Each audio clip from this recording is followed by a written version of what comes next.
an interesting conversation with Brent yesterday about sustainable corn production and what does that look like in Ontario and what does that mean from an agronomist perspective as it relates to beef producers. And we're producing good feed, good volumes of feed, quality feed. That's my goal as an agronomist. And I think most producers would be quite happy if that's what's coming into the bunk, and usually coincides quite nicely with feed conversions when we have quality feeds. So hopefully the two sides are syncing up from both the nutrition and the agronomy. But I wanted to dig in a little bit more and talk about some of the aspects around manure management, particularly of importance for beef producers. And then, how do we use those nutrients, match them up with what we're trying to do on the production side from a nutrient usage perspective. So this is the area that I operate in. So kind of a fairly wide swath here up the middle, basically from Highway 8 over to Highway 12, and lots of diversity amongst producers in that region. Diversity in producers and soils and operations. There's no 2 days in my world are the same, which is part of the fun of working in this industry. We do soil sampling and crop scouting and precision ag services. And for me, it's all about matching up what we're doing to whatever our clientele is trying to do on their farm. If it's troubleshooting some problems that they're having, if it's creating more profitability, driving yields, etc., we align our services to what our producers are looking for. So just can't really talk about manure and not talk about for our nutrient stewardship. It's kind of become an underpinning concept, I guess, if you will, anytime you're talking about nutrients, whether it's nitrogen, phosphorus, manure, it's all cornerstone behind for our nutrient stewardship. And I think most of you would be familiar with these concepts of the right source, the right rate, the right time, and the right place. And this is meant to optimize our production system, and it's also meant to keep us out of trouble, from a excessive nutrient standpoint and water quality. So, there's a lot of aspects of for our nutrient stewardship that really drive our nutrient status on farms these days. So one of the concepts is, right out of the gate is, using nitrogen stabilizers. So this comes back to the right source.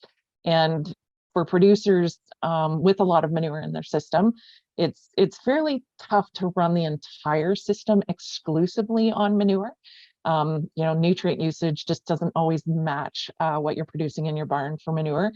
So we have to be balancing these nutrients whenever we can with additional fertilizers or organic amendments of some fashion. So when we're using nitrogen fertilizers in, sort of today's world, this nitrogen stabilizers have been around for a while, 10 or more years that they've really been used in the province. But, the uptake has increased considerably as the focus comes in on greenhouse gas emissions. So producers are looking at these stabilizers whenever they're applying nitrogen fertilizers, whether it's surface applications and they're trying to mitigate ammonia loss, or there's some denitrification risks around some, drainage issues, things like that. So, but we also have nitrification inhibitors that can be used with manure as well, because manure has volatilization losses and can have denitrification as well.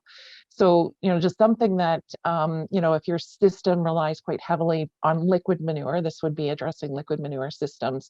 The product Entrench is available to be able to be mixing into your pit and, essentially doing the same thing that an Agritane would be doing to your urea or your 28%. So something to consider to be able to keep our nitrogen from the manure where we're putting it on our fields, get the most out of it.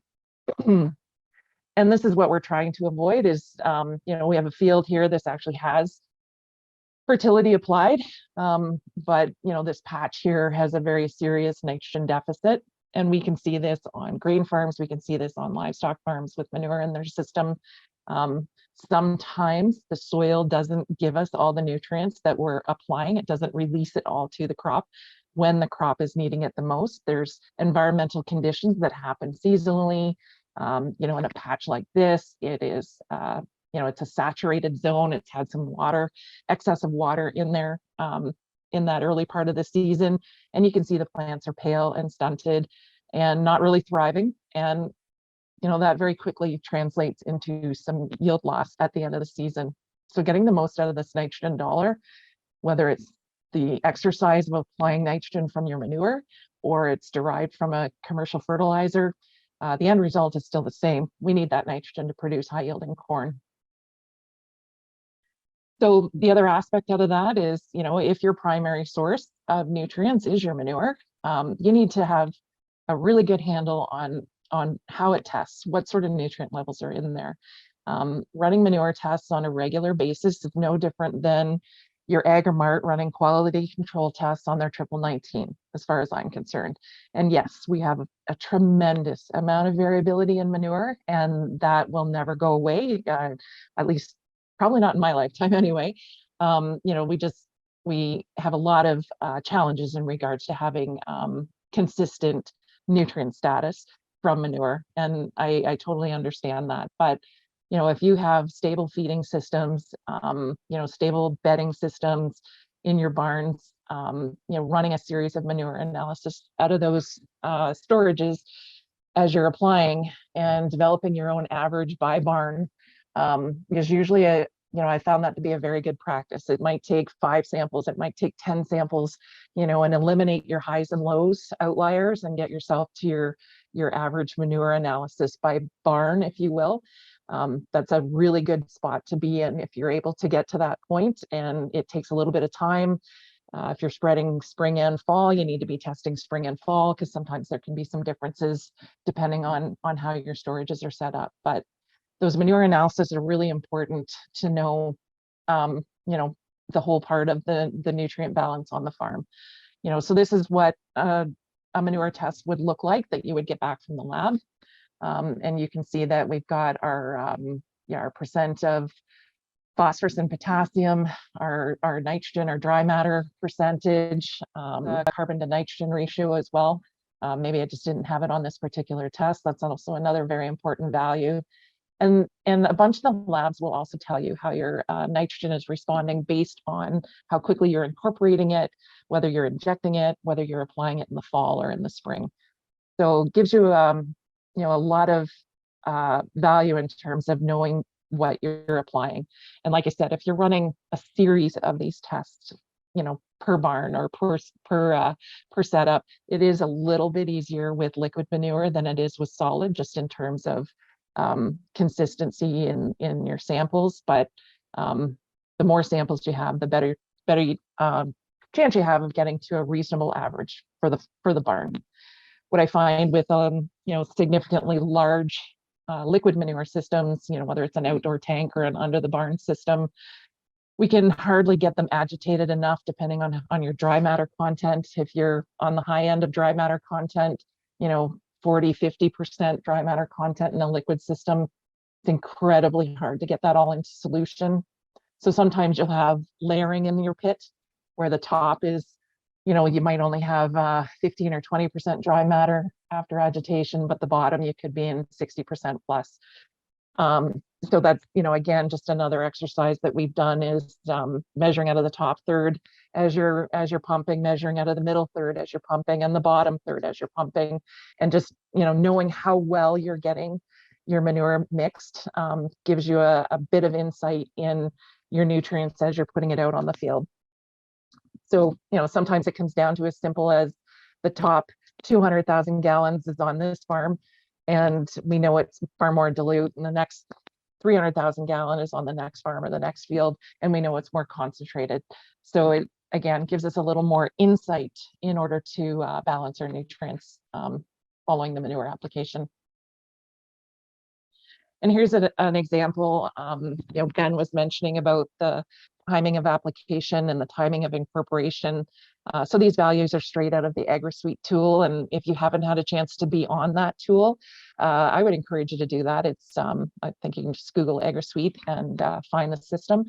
But here's a liquid sample incorporated within 1 day, you can count on having a roughly 22.3 pounds per 1,000 gallon. However, if you put it out and you keep applying and applying and applying before you come back to work it in, you're losing over a 5-day period, you're losing a significant portion of your nitrogen. A solid 30% of your nitrogen is lost to the air by having it sitting on the surface for that period of time. So, those losses are real, and based on a lot of our winter meetings, even on the, just strictly on the fertilizer side of things, I suspect that we've maybe underestimated our volatilization losses in some examples. And it really makes me wonder if we're doing the same with the manure applications as well. And, obviously the sooner we can get incorporated, the better we're going to capture that nitrogen value. And it's really not a whole lot different with solid manure. If you're incorporating within 1 day, you have about 8 pounds of nitrogen per ton. If you're at the 5-day amount, you could be down at 6.9. So again, a little bit of loss there, probably a little bit less ammonia in the solid manure versus the liquid, which would mean a slightly less loss. But even from your phosphorus point of view, getting that incorporated into the soil so that we're reducing any risks of losses from any heavy rains carrying it away. So even if you're not able to be running manure samples, this is a good tool to go back to that AgroSuite. It's got a pile of information in there. All the different labs contribute values to the database, and you can go in there and sort by date and time and dry matter content and things like that, and pin it down to something that perhaps looks reasonable to your own operation. So then, taking a look at that big picture of the nutrient balance, getting the right rate. Usually our rates are designed, if you're under nutrient management legislation and you have nutrient management plan, your rates will be governed by your phosphorus amount. Phosphorus amount on most beef producers' farms would not be, excessively high. Historically, our beef manures tend to be high in potassium, high in dry matter, high organic matter, but not necessarily high in phosphorus. So what I find most often is happening is that we're running a deficit on potassium. The cycle of potassium on beef farms, dairy farms, it cycles high and low throughout the rotation. And you can see here just taking nutrient removal based on the various substrates here, the silage, 25-ton yield target. These values, I just pulled them out of the Ag PhD fertilizer removal app. 242 pounds of nitrogen in that 25 tons, 77 pounds of phosphorus, but 182 pounds of potassium coming off the field in that 25-ton of silage. So that's a lot. It would take 7,600 gallons of an average liquid beef manure to replenish that, and 11 tons of a dry beef manure to replenish that. And that's just replenishing that. If you're perhaps in a low fertility starting point based on your soil tests, you would need substantially more than that to have enough there to generate the next crop. And more we're seeing producers that are bailing off corn stover, trying to fulfill some bedding needs on the farm. There's a lot of interest in feeding green feeds, particularly, a rye crop that's being cut green, and then double cropping a corn crop behind it. So there's a tremendous amount of nutrient removal comes with that as well. Even your other forms of straw on a beef farm are quite important to factor into this nutrient balance. Anytime we're taking wheat straw off the fields, which we need in our bedding systems, we're exporting an awful lot of nutrients when we're doing that. So keep that in mind and try to, work with that sort of that whole equation of, the bank account system of nutrients in, nutrients out. The point being that nutrients out on a beef farm, particularly on a beef farm, nutrients out are quite a bit higher than they would be on a grain farm. So just to cover off a few other fine points about optimizing your manure, it makes sense to spread it around, but covering as many acres as you can, matching your applications to your high demand crops, which is your corn silage usually. Using temporary field piling. I see a lot more of that happening now than, even 5 years ago. So getting that, we're solid manure systems, getting that those temporary field piles moved around so that they're in position, ready to spread when the opportunity exists. It allows us to hopefully prevent some of the compaction that could happen when we're pushing some time constraints and less than ideal field conditions. Keep in mind, we're also moving towards less and less tillage. There's less and less moldboard plows, less and less aggressive tillage, even reduced till systems. We're seeing more stratification of nutrients in that top 3 to 4 inches. Folks that are in strip till systems without any significant incorporation, we're having, significant layers of nutrients right at the surface, which isn't necessarily optimum for our deep rooted crops like corn that are pulling water from deep and root systems are deep. So that might factor into how you're soil sampling your fields. And it goes without saying, avoiding wet conditions whenever possible. This really ties back to optimizing those temporary field piles whenever you can, adding cover crops and cereals into your rotation whenever you can to have that midsummer, early fall application window, that's outside of your silage corn application windows is important as well. So coming back to the right rate, we haven't really talked about legumes in the system at this point in time, but those nitrogen credits that for those of you that are using alfalfa in your systems, very critical to be considering those N credits whenever possible. There can be between 60 and 100 pounds of nitrogen there with a good legume, terminating a good legume crop in front of corn. And that can replace 200 pounds of urea out of a system, which is very cost effective and makes the most use out of that rotation as well. So here's a summary of some of the nitrogen credits that we use based on our forages that are in the system. We're seeing more and more use of legumes in our cover crops as well. One of the popular ones this year that I've come across is hairy vetch. The concept there is that hairy vetch in a fall cover crop system will match a red clover for nitrogen credit. I think that remains to be seen. This is my first year working with hairy vetch, so we'll see how that response plays out coming into spring and when that nitrogen happens to release. But a lot of work is being done on various legumes and cover crop mixes, and I think for a lot of producers, this is a great way to be adding to your nutrient balance on farm, and whenever possible, mixing our various cover crop mixes, right into our feeding system, if that's at all possible. Having a overwintering cover crop that we can then cut and cut in May and harvest in May and still be able to double crop behind it has a lot of value. So right timing. So again, I'm just going to go back to the manure example that we had. So this is the same example that I had for the liquid nutrients and the solid nutrients based on the 1-day incorporation. Now, if we're comparing that from fall until spring for the 1-day incorporation, we're now down to a fall application contributing 9 pounds per 1,000 gallons versus a spring application contributing 22 pounds per 1,000 gallons towards your next crop.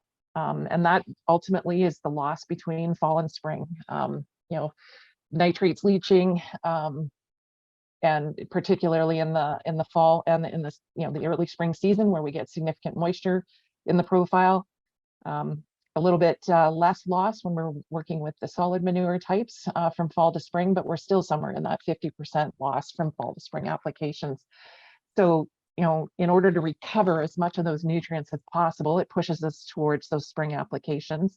Of course, you have to be able to balance that with the implications of having soil compaction from those spring applications. The footprint of a manure spreader and heavy loads on those spring soils can be quite significant risk for for that deep level compaction, and that deep compaction is very yield limiting compaction compared to a surface compaction. So, it is a trade-off between spring and fall applications and nitrogen values.